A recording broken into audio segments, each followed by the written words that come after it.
DreAllDay.com. You're now tuned into the show where you get the discipline to show up day after day to do the work, the confidence to put yourself out there boldly and authentically, and the mental toughness to continue showing up, doing the work, putting yourself out there, even when the success you have expected to achieve is yet to be achieved. And on top of all this, you get a huge dose of personal initiative, the go-getter energy that moves you to make things happen instead of waiting for things to happen. Putting all this together, get the mindset, the method, the podcast known as Work on Your Game. My name is Dre Baldwin, also known as Dre All Day. Welcome to the show. Today's topic is how to treat your mental game the way that you treat your physical game.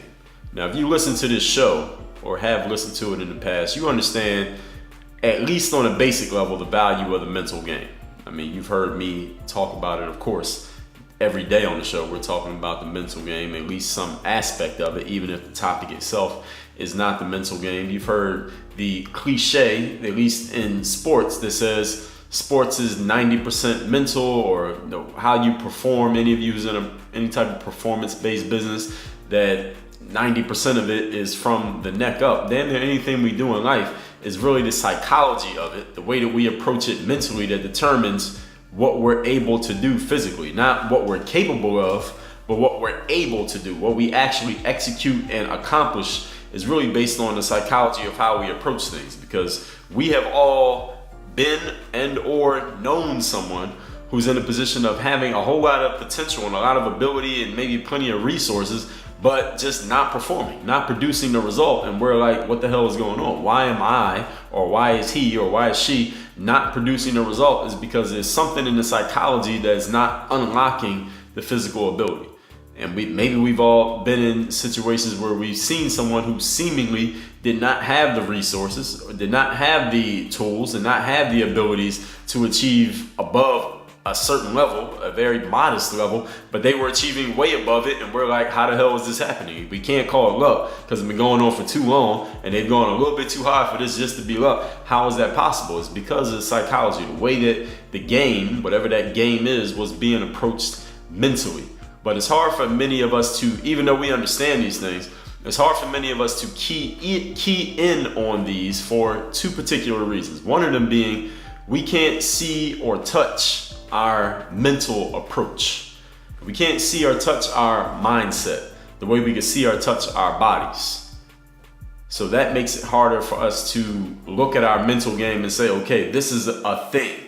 This is something that needs to be addressed, because look at it. This is what it's doing. This is the shape that it used to be in. This is the shape that it's in right now. Or look at that person's, or look at theirs over there, or look at this person's on the magazine. I want to get mine to where theirs is. So how about I start working on it? See, we can't do that. We could do that with our bodies. We could do that with our jump shots. We could do that with our email list. We could do that with our podcasts and our businesses, but we can't do it with our mindsets because we can't see it. We can't touch it. So it makes it harder for people to really put any focus into it, because it's very intangible. And the second reason why it makes it hard for us to focus on the mental game the way that we do our physical games is that nobody can assess your mental game any further than you're willing to share what's really going on in your mind. For example, if you're not performing the way that you want to perform, let's say you're an athlete, you're not really performing the way that you want to, and someone sits down with you and asks you, hey, why are you not performing the way that we know that you can perform? And you know that the real reason is you don't have confidence, but you don't tell them that the real reason is you don't have confidence. Now, it may be possible that that person's a very clairvoyant person, a very perceptive individual. It may be possible for them to notice that and call you out on it if you're not saying it. But it also could be possible, depending on how good you are at covering things up and or your communication skill, that they can never know because you won't tell them. See, the thing about our physical games is that a physical trainer, like a personal trainer or physical therapist or your coach or head of the strength training staff or whoever, they can look at you for themselves objectively and see your body, and they can assess. They can say, look, you used to be 13% body fat, but right now you're at 18%. Here's the stat right here in front of you. You used to be able to jump this high, now you're only jumping this high. You used to finish the conditioning test in 30 seconds, now it's taking you 36 seconds. And they can tell you objectively, look, this is what's happening. All right. and you can't argue with it. You could say, well, you know, I'm not out of shape. Nothing's wrong with me. I still been working on my game. But they can show you objectively what's working and what's not working and the changes that have taken place. The thing about the mental game is the only person who really truly knows what's going on in your mind is you. You're the only one who really knows what's happening. I don't care how introspective or smart or insightful another person is. You know it, what's going on in your mind way better than anybody else ever will. And if you're not willing to be open and honest about what's going on in your mind, there's only so much that another person can help you. There's only so much you're going to be able to help yourself if you're not willing to be honest about what's really happening in there. And what you don't share is something that can just go completely unaddressed. So assuming here that you don't have a trainer and you don't have a person who's has x-ray vision into your head, and you're on your own right now as far as getting your mental game in the right space, the question that we're addressing here today is, how can you give proper attention to your mental game knowing that we already have these barriers in place? The fact that you can't see it, feel it, or touch it, so that if you're not thinking about your mental game, you may never even come up with a reason to pay attention to it. That's one challenge. And the second challenge being, you have to be completely honest with yourself about what's going on in your mental in order for you to do anything with your mental. Because if you're not honest with yourself, forget another person, about what's going on in your mind, if you're not honest about the fact that, you know what, I need more discipline, or I'm not mentally tough, or I got to step my confidence up. If you're not honest about those things, you'll never fix them. All right? And nobody else can see it and say, look, you think your problem is you need to work on your jump shot, but your real problem is you're overweight. Or your trainer can say that because they can see it and they can look at it and they can show it to you and it's objective and you can't argue with it. But when it comes to your mindset, nobody can tell you, all right, you think your problem is this, but your real problem is that. I mean, they could think that, that could be their assessment, that could be their opinion, but you're the one who really knows. So how can you give proper attention to the mental game knowing that we have these, as of today, as of when I'm recording this in 2019, these are real barriers that seem to, at least for the foreseeable future, all right, until somebody comes up with something that can go inside another person's mind and objectively see what they're thinking. Wow, that's an interesting thought. Until that happens, all right, we got these barriers in place. So what can we do about it? Point number one. Today's topic is how to treat your mental game like you do your physical game. Well, the answer is, let me answer this question first, then I'm gonna tell you how you answer this question for yourself, is that you need to treat your mental game the same way you would your physical game.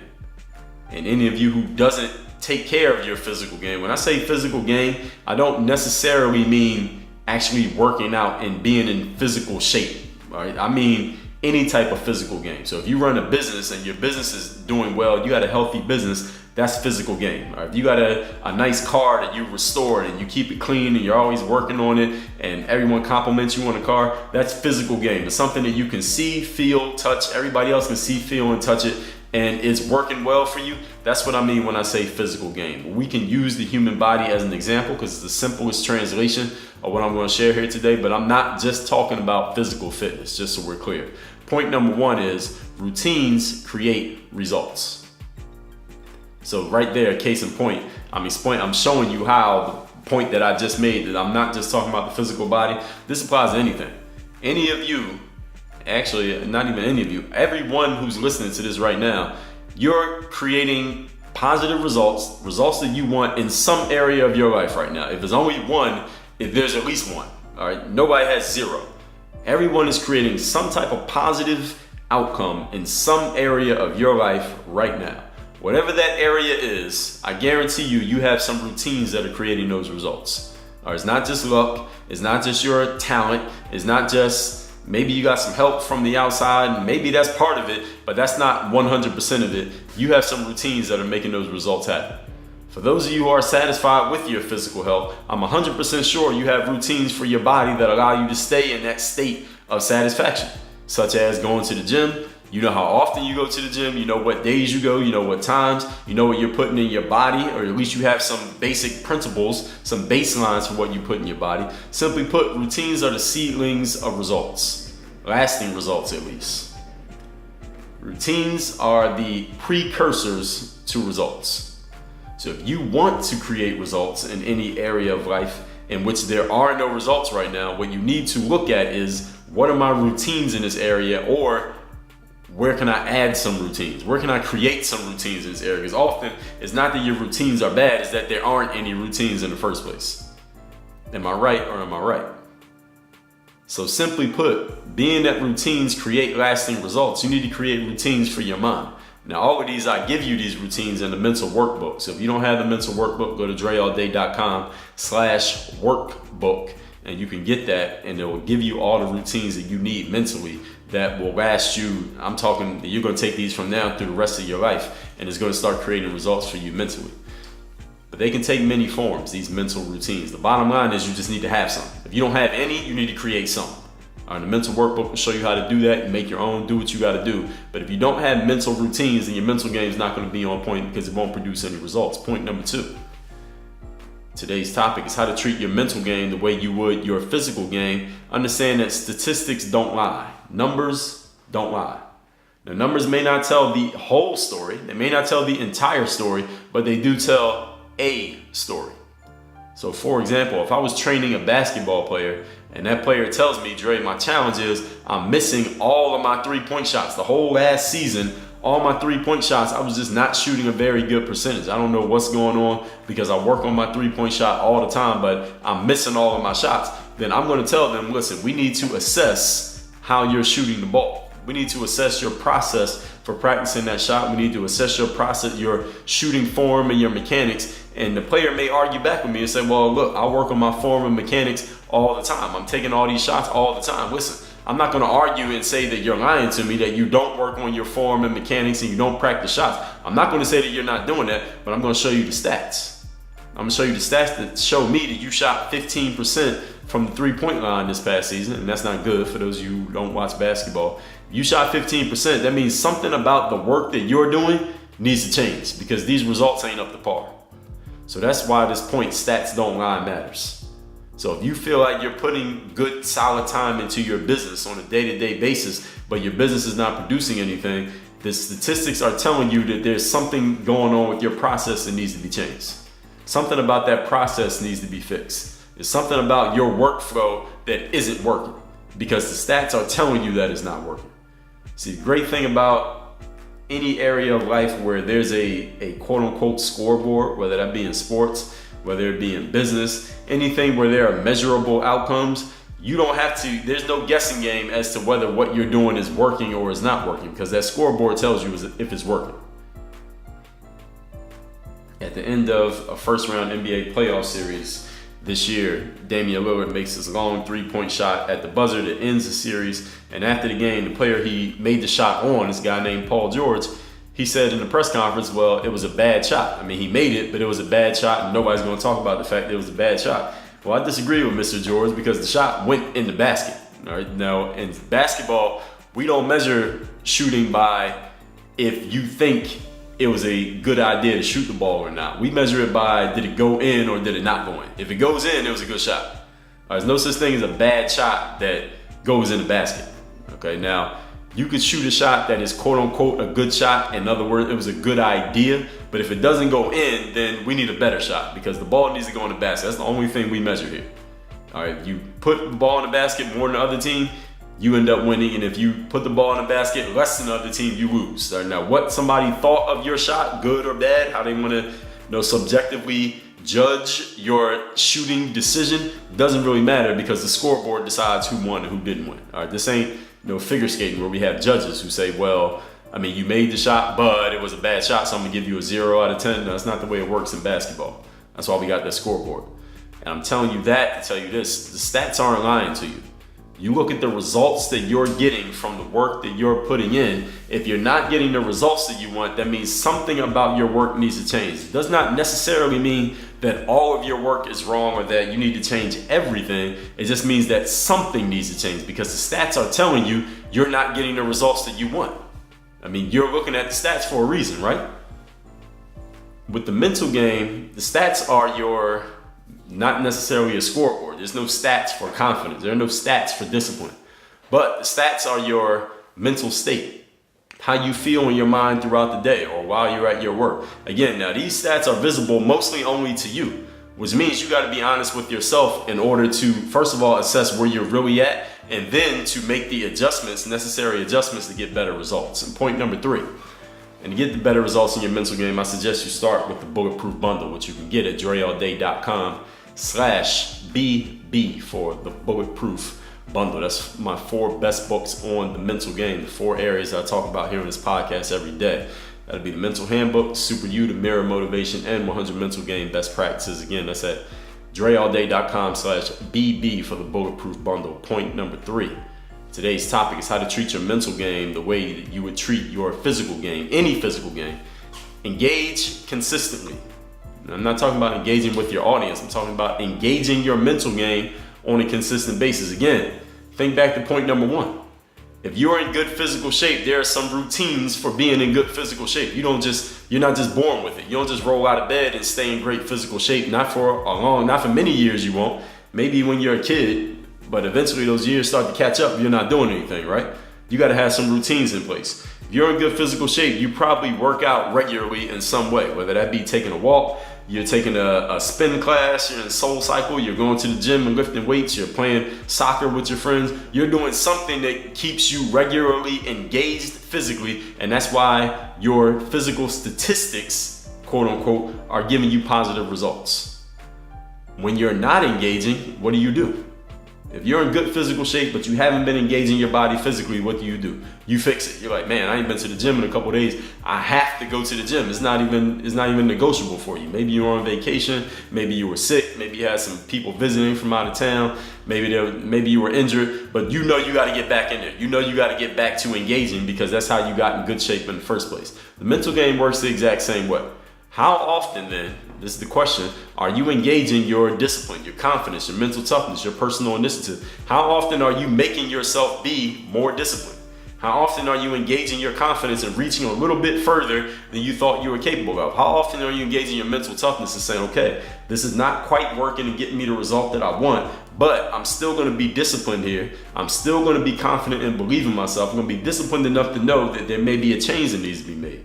Confident enough to understand that if I make this tweak here and test it, if that doesn't work, then there's probably a different tweak that I can make, and eventually I'm going to figure it out. That's how you engage these things. Mental toughness, personal initiative. How often are you engaging that and saying, you know what, instead of waiting for the phone to ring, I'm gonna dial some phones. Instead of waiting for my inbox to light up, I'm going to send out some emails. I'm going to get some things started and let's see what happens. Doesn't mean everything's going to work. No, definitely not. Maybe nothing will work even after you take initiative, but are you engaging your initiative to get the fire started in the first place? That's the question. And which one, if any, is falling off due to a lack of involvement? How are you not engaging your discipline, but you're using your confidence, your mental toughness all the time? Are you not engaging your mental toughness, but your personal initiative is on point? Are you disciplined, confident, and mentally tough, but you're never taking any initiative, so nothing's really happening for you? You don't have any new business drumming up because you're not taking initiative to get anything started. So are you engaging all of these on a regular basis? If any one of them goes unengaged for a long enough period of time, then the results will start to show that it's not being engaged. And point number 4, today's topic is how to treat your mental game the way that you would treat your physical game. Ancillary decisions. The word ancillary means the things on the side, the things that support the thing. So whatever it is, let's use an example. Ancillary to being a basketball player is you're probably gonna need to eat some good food. You're probably gonna need to take some good sleep. Probably gonna need to drink a good amount of water or Gatorade or Powerade or wherever you like. You're probably gonna want to probably have some long arms and long legs. And those are ancillary benefits to being a basketball player. Subordinate or secondary are the definitions to the word ancillary. You got to make good ancillary decisions.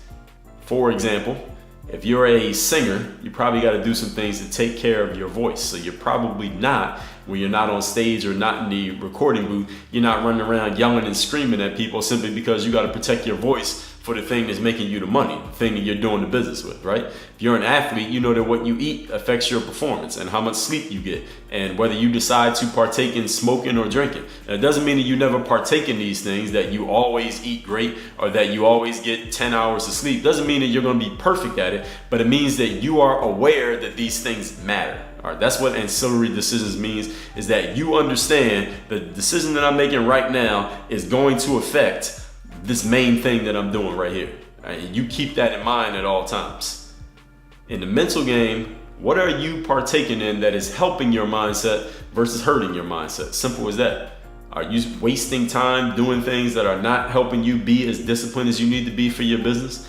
Are you thinking thoughts that are hurting your confidence? Are you being less mentally tough than you could be because you're listening to people and material that are discouraging you rather than encouraging you? Are you listening to people who will help you be more disciplined because they're telling you the truth about some stuff that you may have deluded yourself about? Are you not taking initiative because you have fooled yourself into believing things will just come to you if you sit around and wait and think about it? So are you replaying bad movies that are hurting your confidence, hurting your mental toughness, and making you think maybe everything you've done has been all for naught and a waste of time? Are you talking to people who have nothing going on that could possibly help you? See, these are all ways that your ancillary decisions are determining where your mental game ends up. And it may not seem like, because these are not directly your mental game, but the decisions that you're making that go around the mental game, the supporting thoughts, the supporting actions that go around the mental game affect the mental game in the long run. And I talked about this a couple days ago in the episode where when I met my trainer, I told her I have these muscles and I'm working out all the time and I'm lifting all the weights and I look good physically, but my body doesn't feel that great. She explained to me is the ancillary muscles, the supporting muscles, the muscles that go around the big muscles, the small ones that most people don't know anything about. Those are the ones that are feeling weak to you, Dre. That's the reason why your body is feeling like it's breaking down, even though you look like and you thought that you were in great shape, is the ancillary decisions. So you need to look at what ancillary decisions you're making around your mental game the same way you would around your physical game. For example, if you're running a business and the business is going good, an ancillary decision is who's working in your business. Who are you choosing as your partner? Who are you choosing to sell products to? Who are you choosing to team up with to do a joint venture? All of those are ancillary decisions. And when you make a bad one, it's going to hurt your scoreboard. It's going to hurt the bottom line. It's going to hurt your business. So these ancillary decisions do matter. They may not seem like they matter at first, but in the long run, they always do. So let's recap today's topic, which is how to treat your mental game the same way that you would treat your physical game. And we know that handling the mental game is not as easy as it is to talk about it, simply because for one reason we can't see or touch our mindset, and number two, nobody else can see or touch it for us. So if we're bullshitting ourselves, then we're just going to be bullshitted because nobody else can see what we can see when it comes to our mind. So assuming that you're by yourself without anyone else seeing you from the outside, how can you give proper attention to your mental game? Point number one, routines create results. Anything in your life that you're satisfied with, there are routines in place that have gotten you to that point of satisfaction. Routines are the seedlings of results. So when you create routines for your mind, like I give you in the mental workbook, they can take many forms. The bottom line is they need to exist. Point number two, stats don't lie. Results do not lie. So if I was training a basketball player and they say they should work on their three-point shot all the time, every day, but they're not making any of their three-point shots, that means there's something in that process of working on their game that needs to be fixed. No matter how much they protest, the stats are telling us that something's not working. So we need to go back and figure out what that thing is that's not working. If you're not getting the results you want in any particular area of your life, you need to look at your process and ask yourself, where can I tweak or make a change that will change these results, and keep tweaking, keep making changes until the results get to where you want them to be. Point number three, engage consistently. This is related to point number one. If you're in good physical shape, that means you engage your body in some type of exercise on a regular basis in order for it to be in good shape. And with the decisions you make when it comes to what you eat, the decisions you make when it comes to what you drink or smoke, if at all, the mental game works the same way. How often are you engaging your discipline, your confidence, your mental toughness, your personal initiative? Is any of them falling off because of a lack of involvement? That's a good question. Point number four, ancillary decisions, meaning the supporting decisions that go around the main things. If you're an athlete, you know that the food you eat, how much rest you get, whether you smoke or drink, all those things affect how you perform as an athlete. Everyone understands that. Doesn't mean that you're perfect with them, but you're aware that the decisions you make are affecting the bottom line. And the mental game is the exact same thing. The people you talk to, the energies that you decide to bask in or engage with, the people that you decide to be around and allow to influence you, replaying any bad movies.